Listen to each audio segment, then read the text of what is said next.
Star Trek Prodigy, Season 1, Episode 12 review. Whose dog is Borg? So, Borg? Yeah. This is their, Well, it- they were desperate and did not know any better. Yeah. well, despite Janeway saying, no, turn around, no, this is dumb, no. But they're kids and they've never Oh, I know. It's just sort of, yeah. the terror of the Borg. And hey, they're all asleep. How many Borgs can be on that ship? Only a couple. Million. But, Ooh, look at all these cool medals. Look at all this tech. Jankum, look up. Oh my god. yeah. And, like, I know it's probably because it's a kid show, and so actually giving them full fat Borg would give kids too much of a nightmare. But like usually what the Borgs assimilate is I have these little probe spikes and I'm just going to stab you with them. Boom. You are now being assimilated. Yeah, but do sometimes, round you up first. But They have done that in Voyager. They rounded they invaded a Borg ship. They rounded them up first. yeah. I just always thought it's like this makes no sense from a Borg standpoint to round them up. It's like, no, just stab them. It's like they become less of a threat over time, so you might as well, once you've injected them with the once you've injected them, they become less of a threat with each passing moment. So the quicker you can stab them, the lower the threat will be.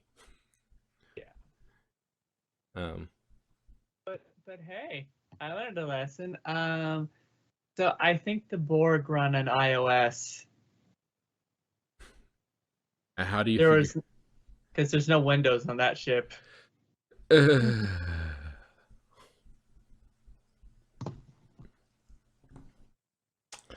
Yep. Mm-hmm. You know this to be true. Actually, they run on Linux. Excuse you. Oh, okay. It's open source, and yeah.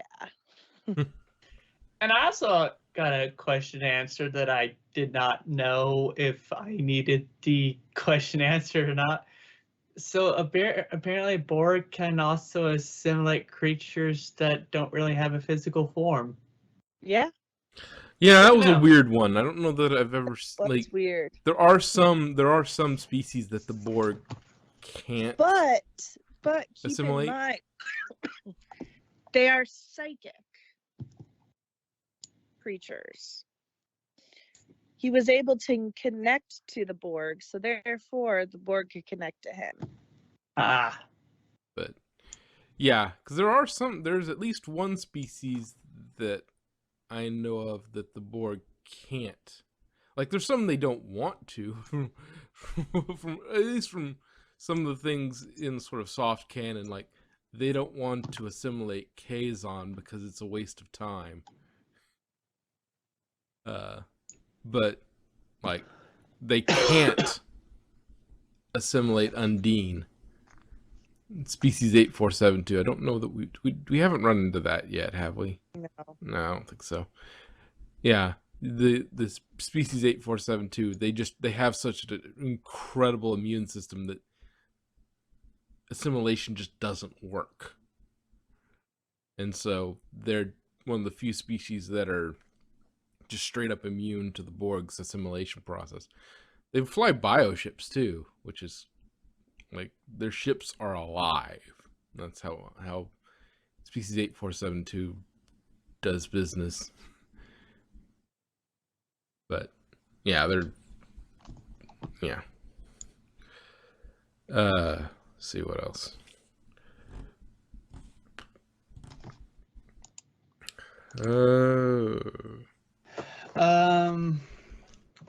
God damn it.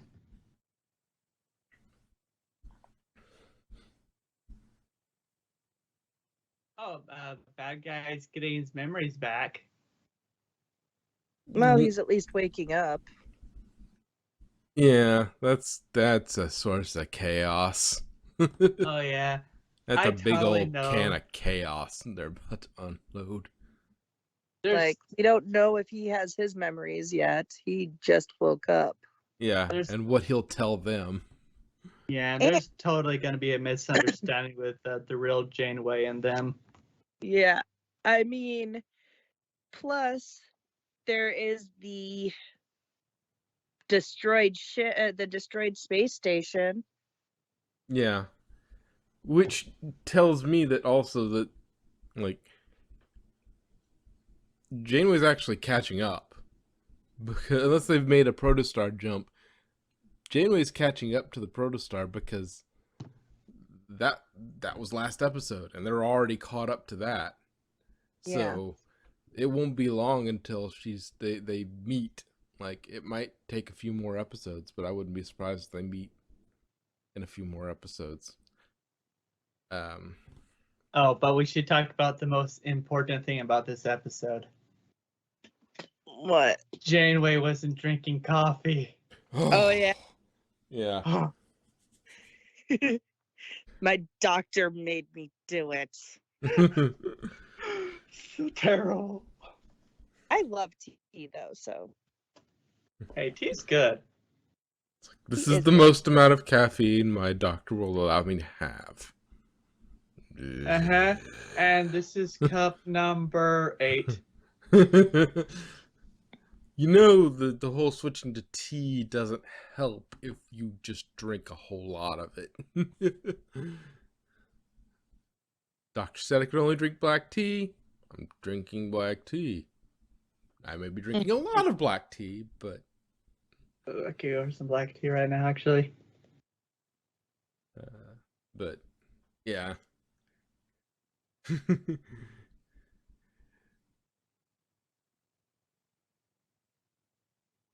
But yeah, I'm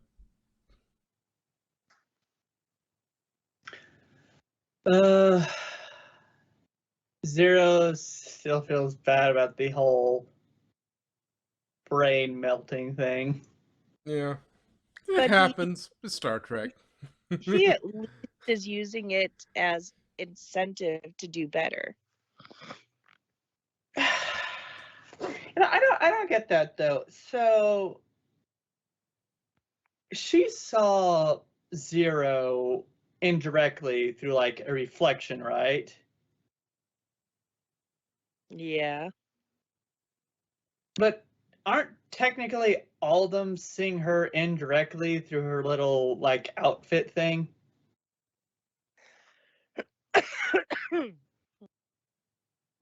I'm sure it's been designed to filter out whatever it is that makes her incomprehensible. Makes Sure. Zero's a hit. Oh, he's a him? I don't care. Whatever.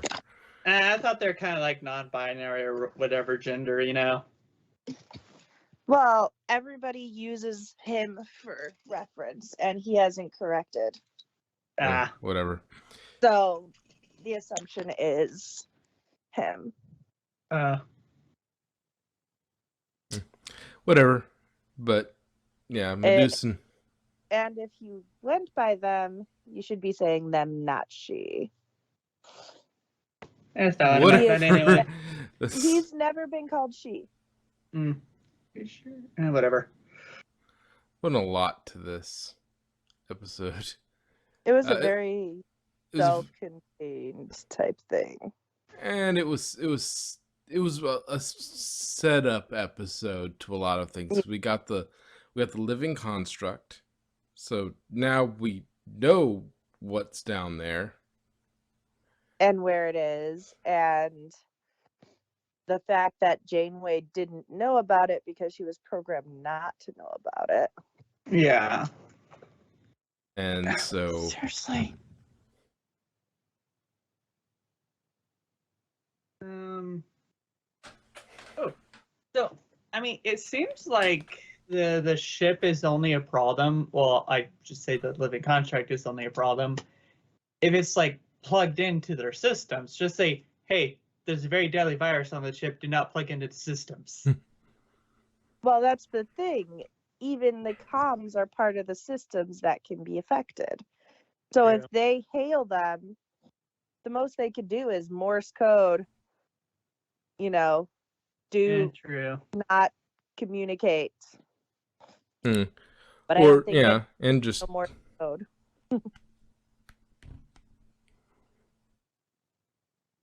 And you can't really trust Janeway because she's been reprogrammed, and we see this through the fact that she did not know about the thing. So Yeah. who knows what other programming is in her that she doesn't know about. Well, only solution: find a barren wasteland on a planet, set the shelf at that, set the ship to Yep. self-destruct, and call it good. I'm Yeah, joking. well, at least bury the ship or hide the ship or something like that. Just get rid of the ship and try to join Starfleet on your own. Yeah. But then they still have to face up with what they did. Although, who's going to believe a bunch of little kids did that? Yeah. Maybe.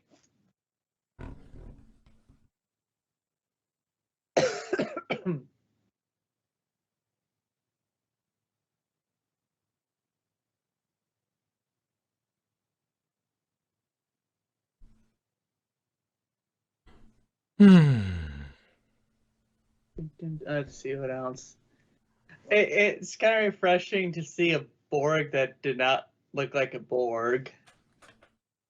Yeah, but without all the weird stuff hanging off of it. And I think that was for ease of drawing and for.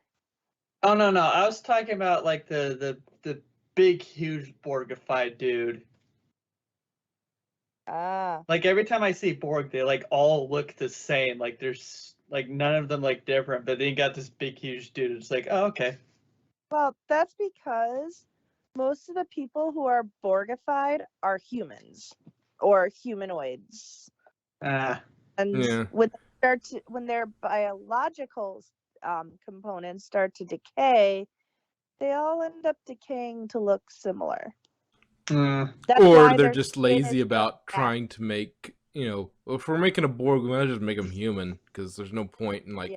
because then I'd have to do like, oh, I want to make a Borg Bajoran. Okay, well they've got to do the nose wrinkle, Bajoran? and you got to do and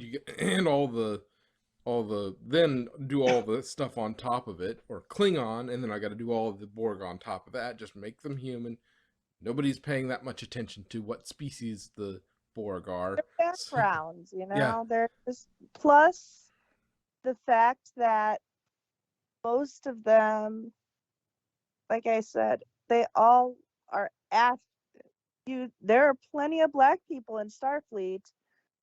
None of them appear to be that because black people, when they're unhealthy, get pretty pasty too. So that's just the decaying skin and all that.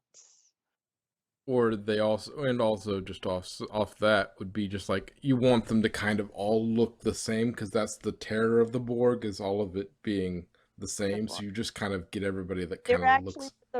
There actually was a notation or whatever in Burn Notice that said the best way to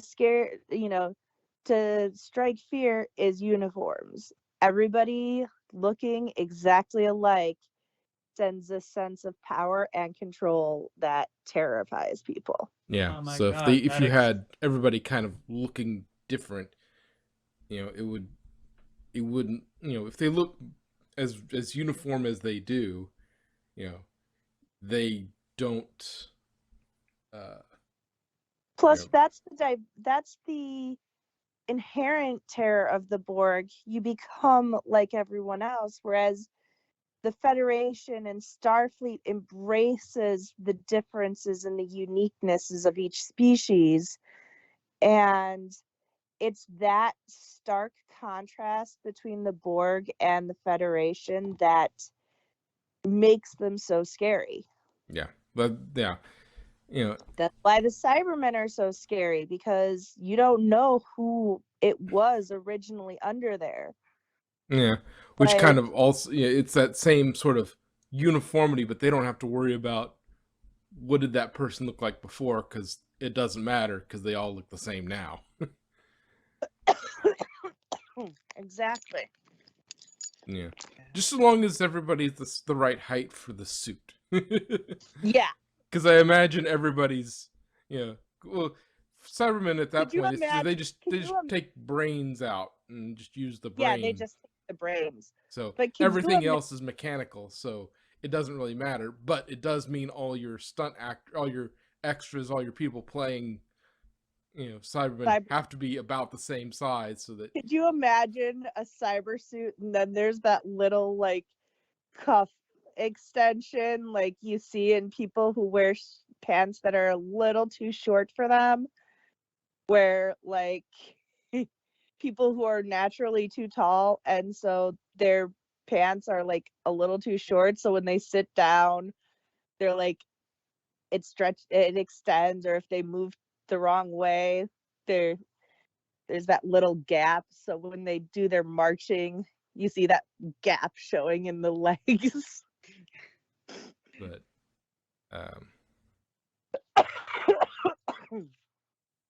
yeah, it's like, yeah, which it's got to be I just got to think that's an interesting, like, behind the scenes for Doctor Who, and finding the right people for being Cybermen. Like, you have to pick. Like, I imagine what they do is they go, when they decided what the size and shape of Cybermen would be, it's like, okay, we are going to pick the most common size possible. And then just like shoving actors, it's like, oh, you're the right height. Okay. It's like the first step on the audition is we've got to measure you and make sure you actually fit in the suits. We only have to make, so many, and we could just cycle actors in and out of them. It's not always the case where, because there have been some occurrences where they've had to, because the way they were, I don't think it's actually just the brain. I think there are other bits in there. Because I remember some references where it's like, ooh, there's more than that in there. And doesn't it also kind of depend on which brand of Cybermen they are? Exactly. There are different Cybermen from different dimensions, different origin stories. Yeah, I was mostly talking about like the Tenet era ones, but because that's the one I'm most familiar with. But but I imagine the originals, they weren't that kind of suit. It was more just spandex with a bunch of like hoses and little bubbles attached. Yeah, but you get to the Tenet era and they all look the same, exactly the same. So like they'd have to just find actors that all are the same size, and just like, okay, so you all look uniform. The screening is, would you be able to physically wear the suit? We're gonna measure you all. If you can't wear the suit, you're out. And then they just go, okay, you can actually wear the suit. You go on to the second stage. Now you're going to have to show that you can dance like a robot. I have that gif. I have that gif of a bunch of that video of a bunch of Cybermen playing catch at park and dancing. But yeah, Yeah, think they're Borg pretty. should, in theory, actually look more like what they do in Prodigy, because they're not all making them exactly the same, because the Yeah. Borg assimilate from all over. So, Mhm. like, yeah, they might get a lot of humans, but they're probably a few, random, Romulans and whatnot shoved in Give there as well.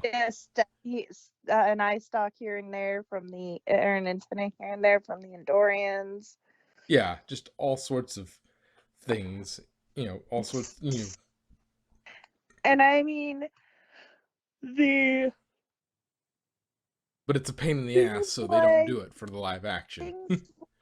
things like Bajoran ridges are easily covered up with the prosthetics of the Borgification. So those you don't always need. Those you can avoid. You can say, hey, they are Bajoran. Yeah. The main differentials would be some forehead ridges or the Vulcan ears. Or like, straight Or up. the eye stalk. Yeah. Or like, straight up, Height, like their, Telluride tusks, yeah, stuff and like that. yeah, and like being just straight up blue. Like, Well, again, the skin decay I don't know that making is it them actually decaying, or I is it don't just know if lack of it's sunlight? I don't know, but the point is like the tonal differences and stuff. Yeah. Because again, you don't see any black people. It could just be the lack of health, basically, because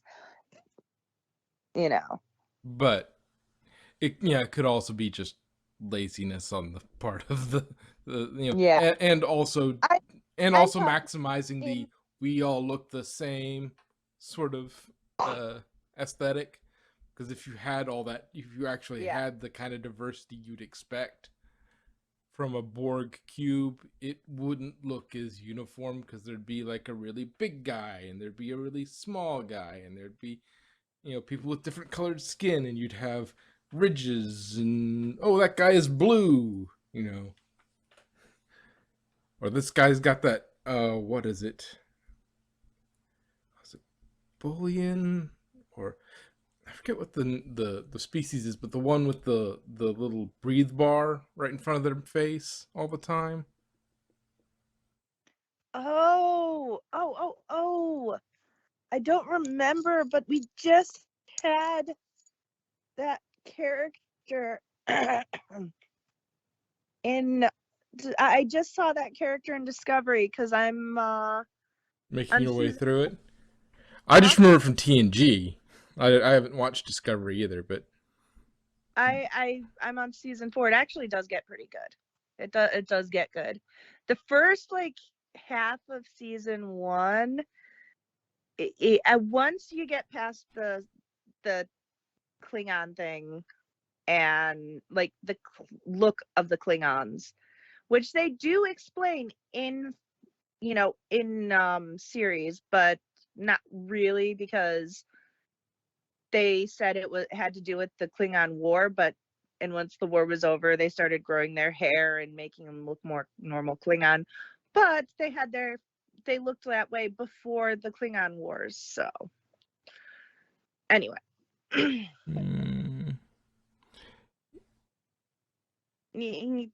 once you get past the first bit of the first season, it gets really good, and they have some good story arcs.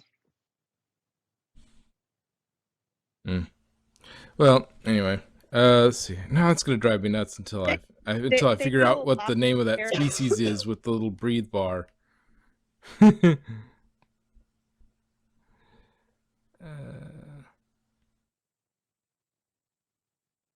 But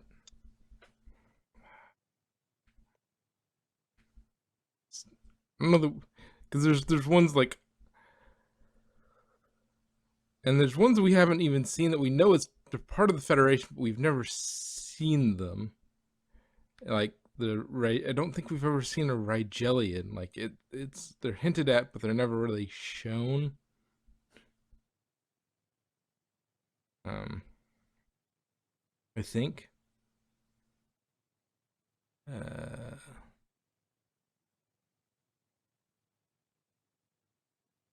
come on.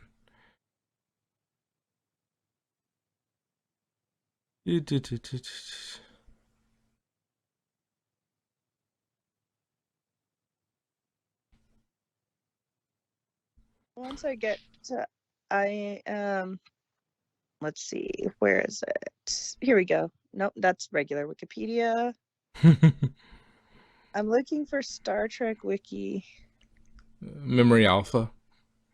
Oh, okay. Memory Alpha. There we go. Federation members. Okay, her character, the character's name is Non. N-A N-H-A-N, I think it was. N-A-H-N.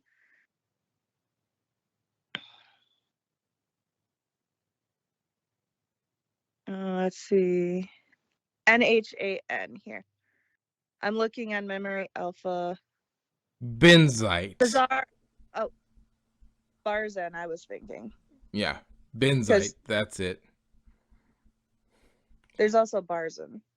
That's the one that.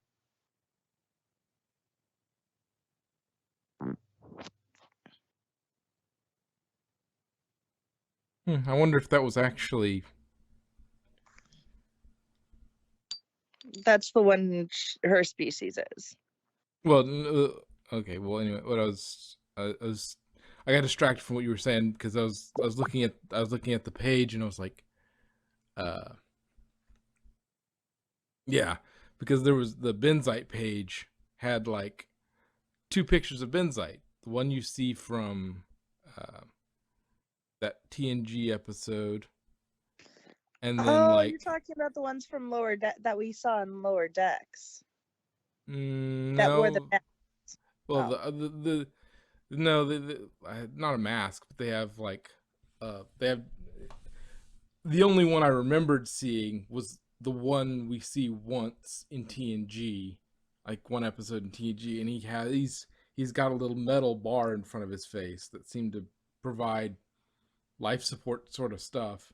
But then I looked at the Memory Alpha, and there's the second picture has no breathing apparatus, so I don't know what that's about.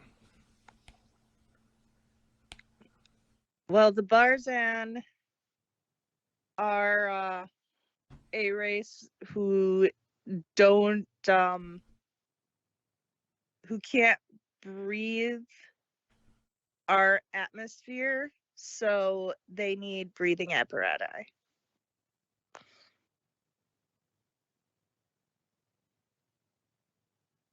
Well, I mean, our air is kind of shit, so I wouldn't blame them. No, I mean just human air.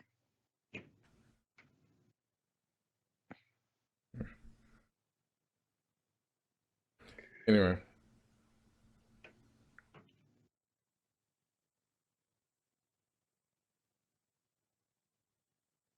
Let's see. I wonder who does the Borg's their blood interior is wet. decorating. Who does the what? The Borg's interior decorating. Everybody and nobody. It's a collective. We are the Borg. So everybody does the decorating. It's just a matter of whose hands are doing the decorating.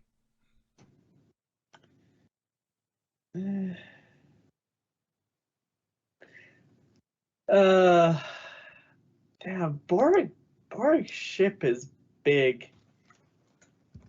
It depends on which Borg ship you're talking about. They have different shapes.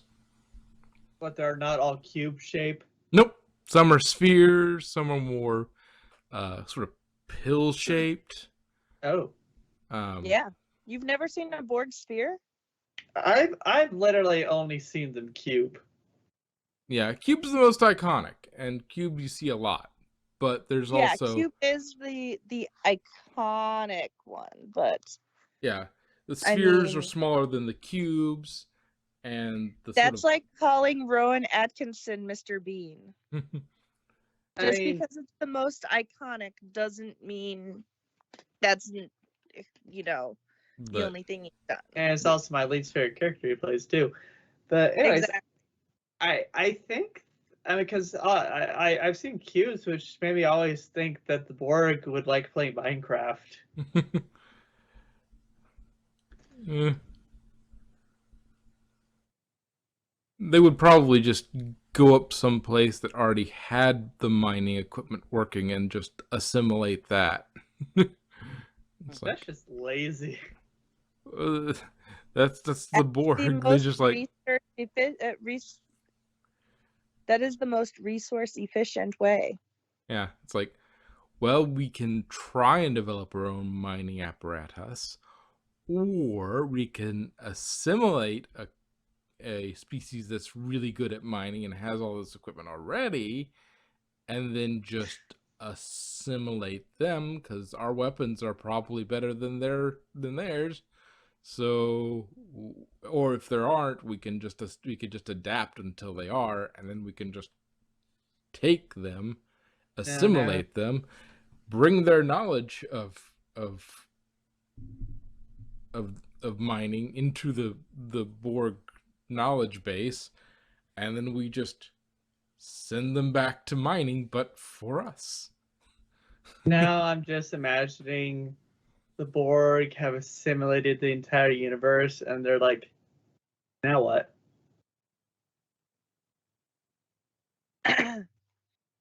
Yeah, I mean it's kind of the end goal of it, but like there are some weird theories about how the Borg work.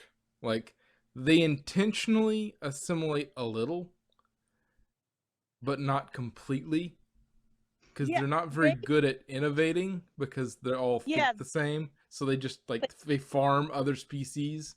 They let enough of them live so that they scrape by and come up with some new technology.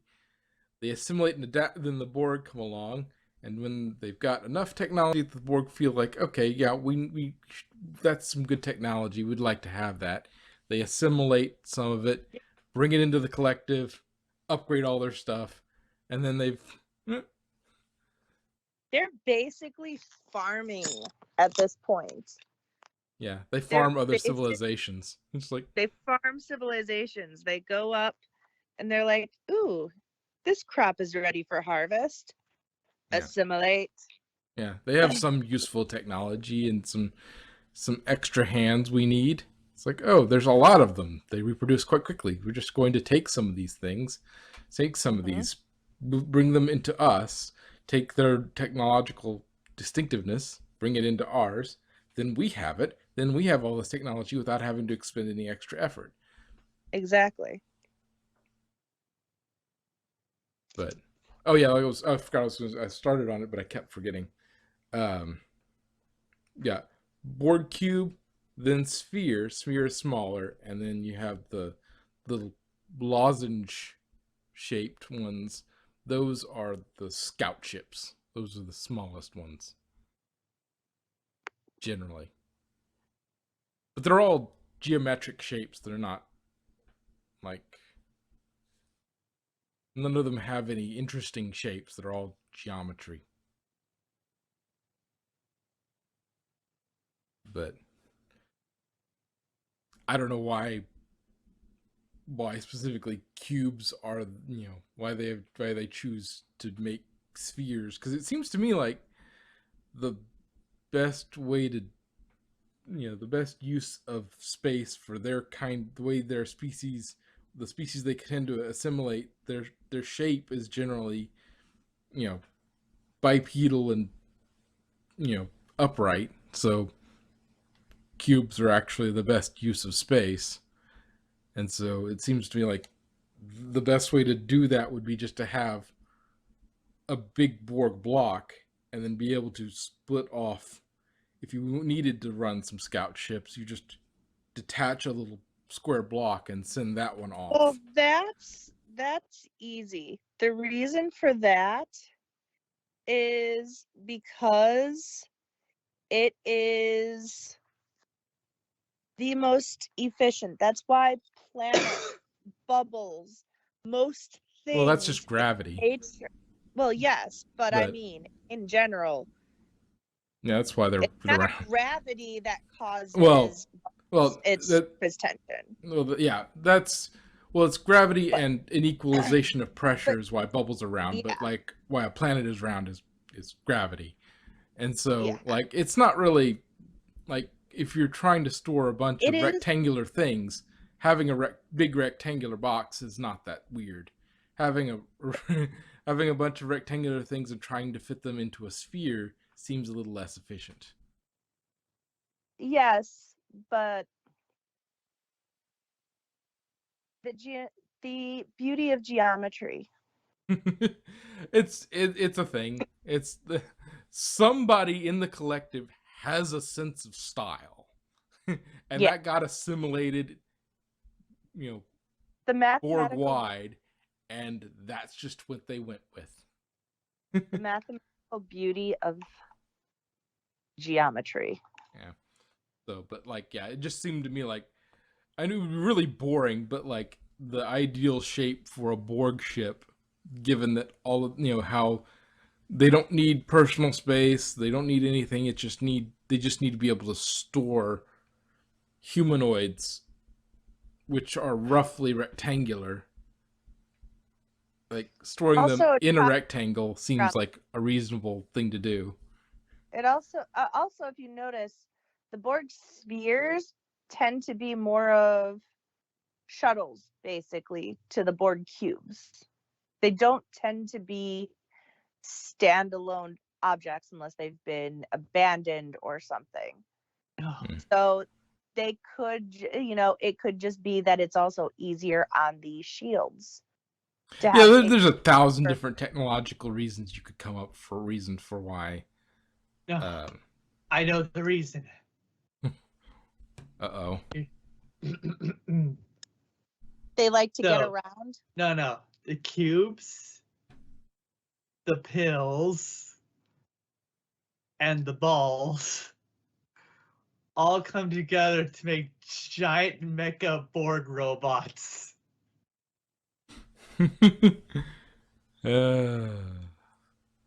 The little pills are like the fingers and stuff. Yeah. It all makes sense now. Well, and you've also got the Borg like transwarp conduit things, that structure that we saw in Voyager Endgame. Like that's got a different structure on top of that. That's sort of it's made up of a lot of different shapes, if I remember correctly, but not they're all mostly rectangles and tubes and that sort of thing. But Makes sense. yeah, that's yeah. You're right. Cubes are the most iconic, but like yeah, they also have spheres and little scout ships. But yeah, I don't know why they settled on the spheres and the cubes, but the spheres and the lozenges and that sort of thing, because like, but there could be any number of reasons why they are shaped like that. But we've gotten wildly out of out of Prodigy territory and into talking about the Borg, though it was on topic because this show was about the Borg, but again, not a lot to talk about here. They're going to meet at some point. We're going to have, the diviner doing something. He's going to get up to Diviners can be something. divining. Is And he good? It's just a divining rod. and then you got the living construct. So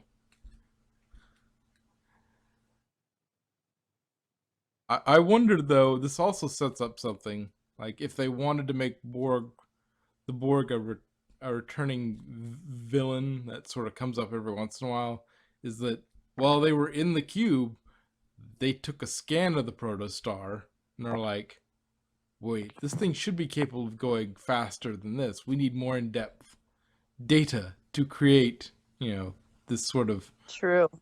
Like, they have the transwarp corridors, but more knowledge is better than less knowledge. So, That's true. like, if the Protostar's engines are remarkable to them, like, they have their transwarp coils, so they can go really fast anyway, but, like, not having to use a conduit to do it would be even more awesome, I suppose. That's somebody who never really showed up in the in Discovery. The Borg. Mm. I just realized. Well, I think they took a while to, like... I mean, I understand the first 2 seasons where they were still before they met the Borg. Although, that whole thing with this Section 31 control kind of felt like they were creating the Borg. Yeah. So, I have a theory that they accidentally created the Borg. But Well, that's the thing is also that, well, then we have that episode of Enterprise. I forget, it's been a long time since I saw it, but like where there were Borg, but it were like in the Arctic, and they sent out a signal, so they existed unless it was a time traveling set of Borg. could have been time travelers. Yeah. So Why either they they were already existed in the Delta Quadrant, and they just finally made their way to Earth, or they, and that's, that episode of Enterprise is, You cut off so badly. You sounded like you were Borged. but if that episode of Enterprise is a, the Borg from the Delta Quadrant coming to Earth, or if that's, a time travel mishap, we don't know. Like, perhaps, it's been a long time. I maybe should go back and see what that was about, but if there was any clues as to where those, where the Borg came from, but those Borg came from, whether they were time travelers or just way off track from where they usually are.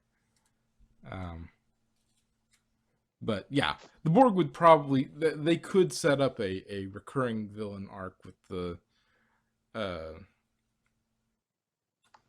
Borg wanting to get their hands on the Protostar as well, to do more in-depth scans and assimilate its technology. And not only if nothing else, the living construct. They'd want to assimilate. They said they wanted to assimilate it. So assimilating they could go after the ship.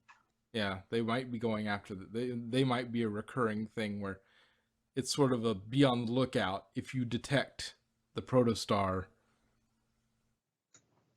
assimilate. What do you say when it comes to alignment that the Borg would be like neutral evil? Yes,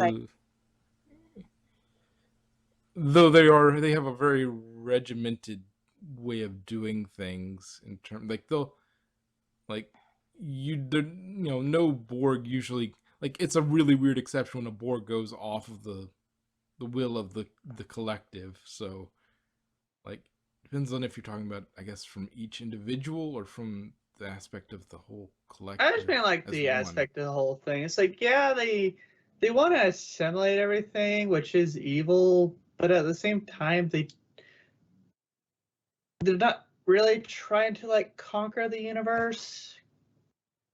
Like, they are, but they aren't. Like, I guess in their understanding, what they're doing is like the right thing. I don't think they're doing it to be evil. They just think it's the right thing. Well, they think from their perspective they're doing good. Yeah. Because you're inefficient. Your individuality, That's inefficient. You would be like, if you were part of the No, Borg collective. no, that's not it. Your individuality is not inefficient, but the Well, fact that your individuality creates chaos is inefficient. Also, yeah, it's the a fact step down the that line, the but it's fact still there. But that once you are gone, you are gone. Whereas if you join the collective, you will live on. It yeah, is your thoughts will live on within the hive mind. So nobody is truly gone. It's kind of like the Matrix yeah.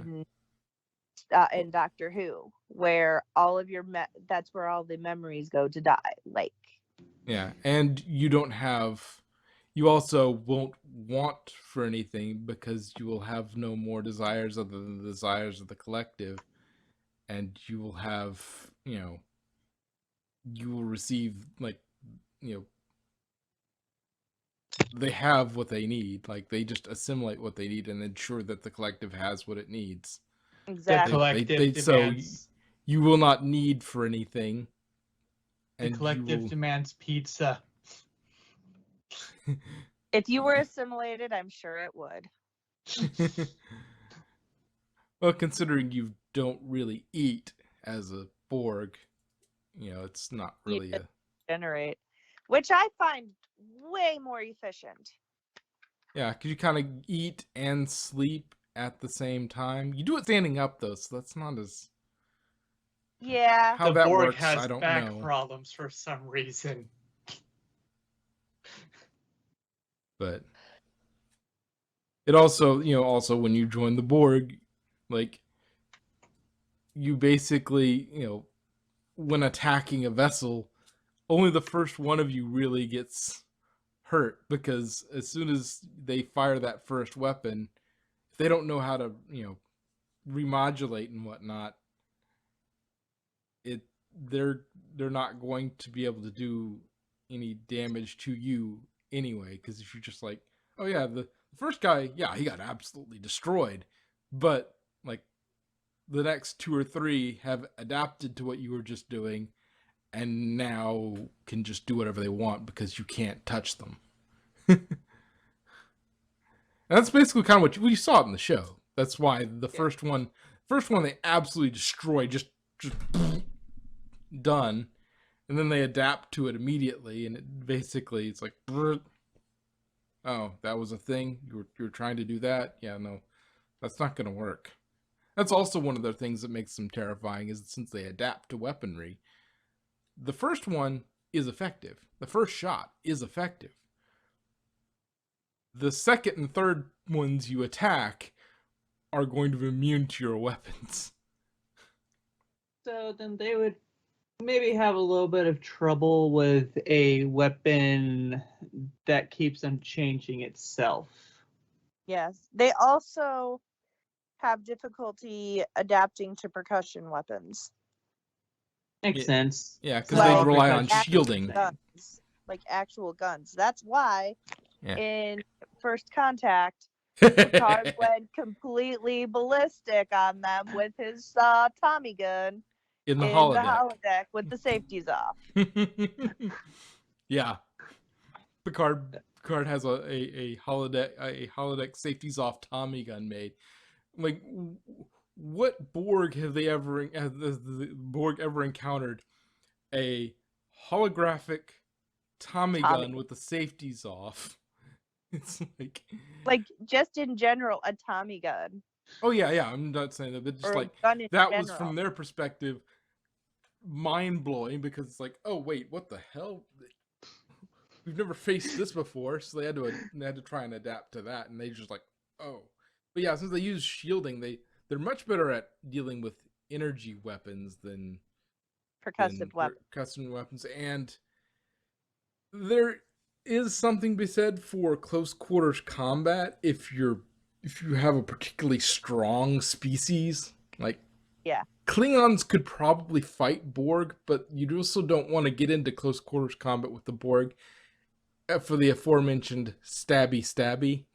Exactly. So, Yeah, true. like, yes, Klingon is probably, if it wasn't an assimilated Klingon, because assimilated are going to be a little bit stronger because they have all the cybernetics. But if you had a particularly strong species and you were using sort of melee weapons, like, there's not really a great way to adapt to that. Mhm. They're already kind of adapted as much as they can by having all the Armor. cybernetics that make them super strong, and by having the stabby I win button. Like, Mhm. if I stab you with this, I win, or the Borg, we win, because And the eventually, Borg tentacles, basically, yeah, that come out of their wrist and just like. yeah. If one of us manages to stab you with this, we win because you will eventually fall.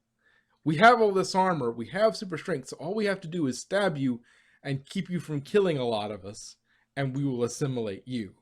And then you will go and assimilate your compatriots. Because you will be part of us, and we are Borg.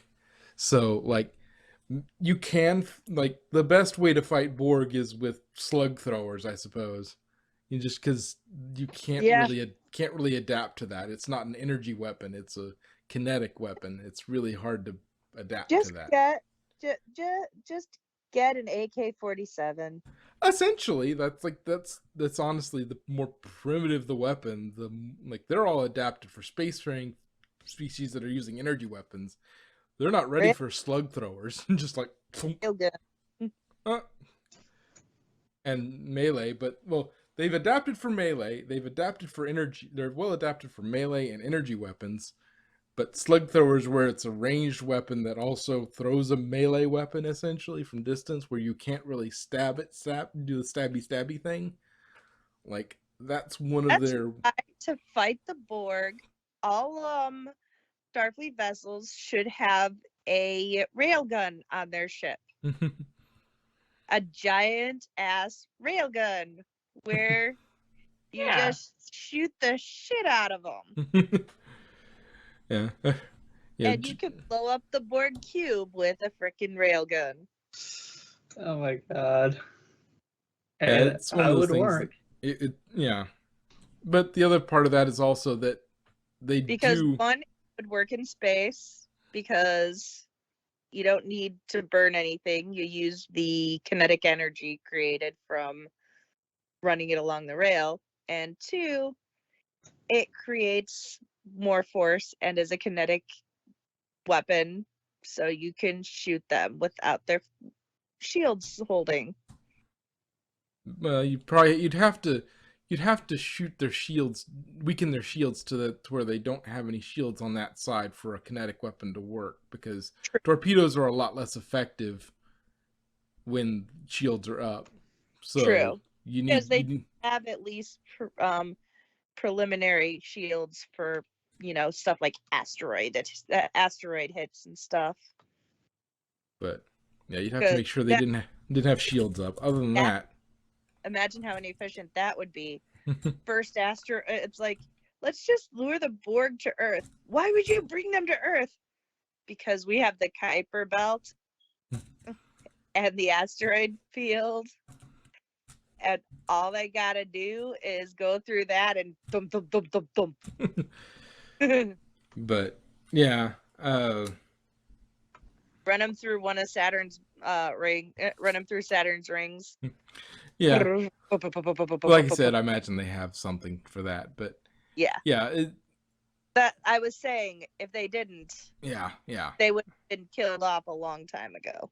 But yeah, slug throwers are probably the preeminent anti-Borg weapon, though you'd have to hit something very critical that they couldn't repair fast enough, because they do have the nanites, and the nanites will repair them.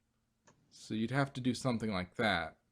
Like, you'd have to hit something critical, or else, like, it wouldn't work. But that would be the thing that would slow them down the most and be harder for them to adapt to. Though, Yeah. then again, I'm not sure because they only have shields. If they have shields, then that would lower the kinetic. I don't know. It's Borg are tough to fight because they just adapt to everything. It's like, oh yeah, you killed Tom, but we are many, and We are many Toms. Hey! Why is Tom a Borg? Supposed to be, raising morale. Because Tom was the first name that came to my head, and was like, whatever. And so, yeah, he... Gives new meaning to Five Nights in Paris. Oh, I'm sure there's some fanfics of that.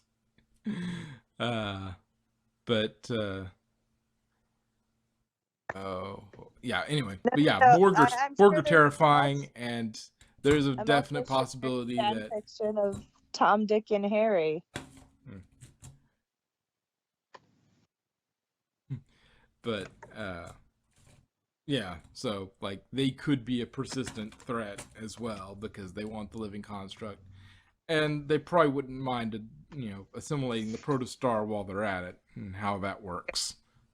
How the protostar drive works. Like, they would be interested in that as well. So, like, most of it is Starfleet tech, which they probably already know, like, 6 ways from Sunday, but, like, protostar Also, thing and the living construct. They've never met one species, so that's probably a new assimilation too. Yeah, it's like, oh, this is more information. More information is better than less information. Especially if that more information is relatively free. It's like, oh yeah. Yep. Would you rather be a Borg or a Cyberman?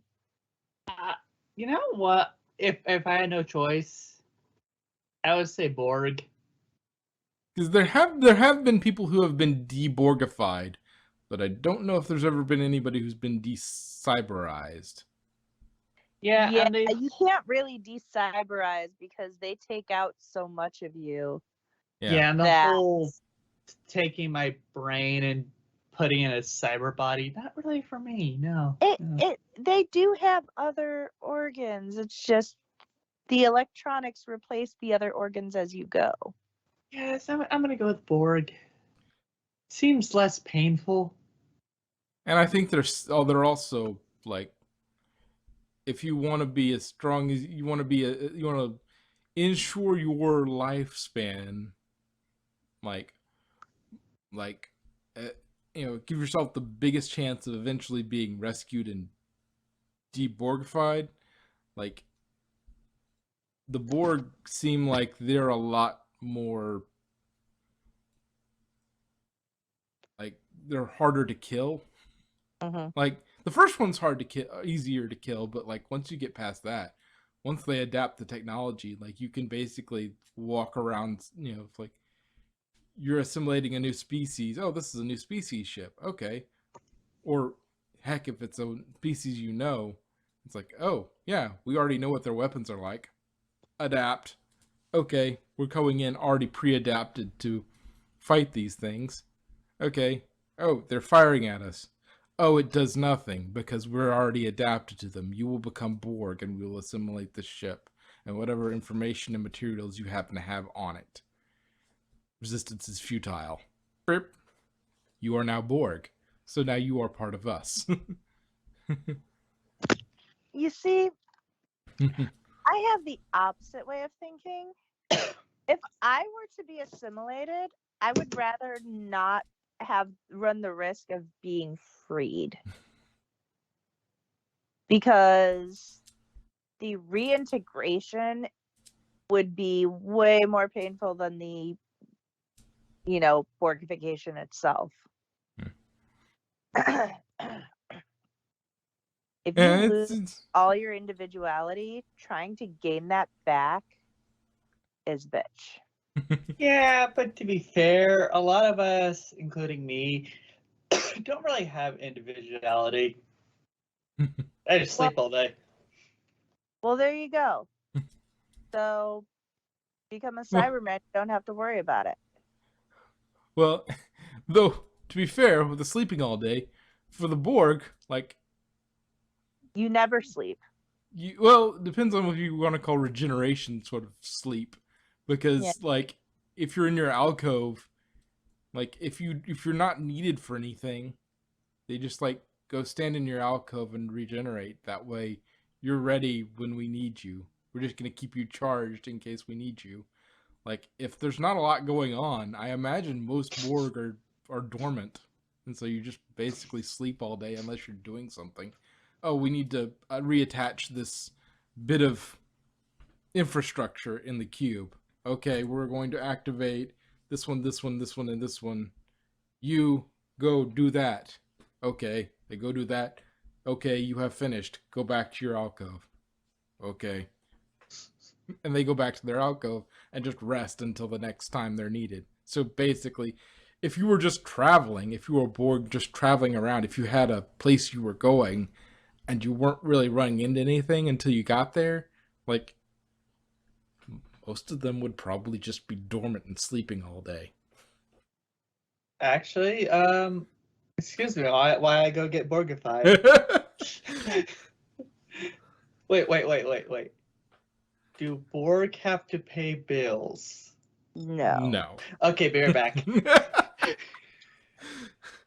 Yeah, no. Borg don't have to pay bills. They probably, most of them, on a daily basis, like, yeah, they've probably got some work they need to do, but because they run so efficiently and they have so little that they need to actually maintain, because they don't need to maintain any sort of holodeck or anything like that. Like, it's mostly the engineering crew. Like, the only time they activate drones is when they need them to go do something. Otherwise, they're just sort of hooked in their alcove in power save mode. So, like... So being a Borg is bad because... you completely lose your individuality. You have... like... I'm still not seeing a downside. You'll never Sorry. eat pizza again? No, I just called him like, hey, sorry, I can't come into work for the foreseeable future. I've been Borgified. You'll never eat pizza again. Okay, one downside. Like, you won't eat anything ever again because you're just going to be plugged into the wall, and whatever you needed is just provided by regeneration, I think. I'm more concerned about the pizza thing, but okay, one downside. Yeah, and you'll have zero mental privacy. So if you have, so it's Well, out there. okay, that would be a downside too, but not for me. That'd probably be a downside for the Borgs. Like, what the fuck is on his mind? But yeah, no individual thoughts. You, if you think you want to rebel, like, no, that'll get crushed under the weight of like a billion minds. It's like, no, you won't. We already know what you plan to do. You're going to be stopped. And, you know. But anyway, anything else? Like, we really went on, like, we spent like 10 minutes on the actual episode and like an hour on everything else. Mostly on the Borg. Yes. Well, though it was relevant to the story, so like we're kind of on topic. Let me think. Yeah, I got nothing. Okay. Give Janeway back her coffee.